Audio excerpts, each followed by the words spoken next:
What do you think's priced into the markets? Have they got it right? Not too little, not too much, in terms of pricing all of the risks that are in the market? Or do you think that we're going to have to see a bit of a shift?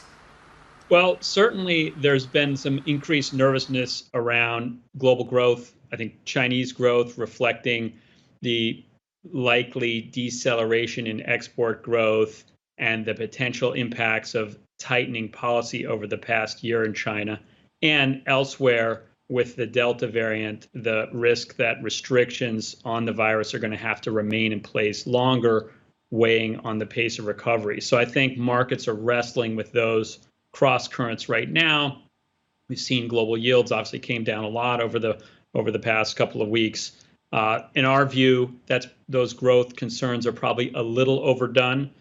We will, as I said, likely have a slower pace of recovery here in the back half of the year in Asia in particular, but we're still in a sweet spot of growth in the US and Europe, where we're going to be seeing high single-digit pace of growth as those economies fully reopen.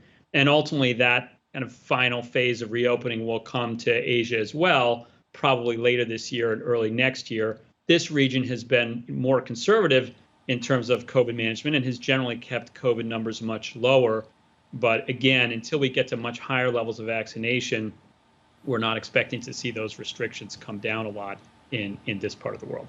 To the news at hand, the RRR cuts in China. The PBOC is saying this is not a policy shift, it's a tweak or a policy adjustment, essentially heeding to the demands of the sector per se. Do you agree with that view? And can we expect that for the very near term, foreseeable future, we would see more support through the RRR route?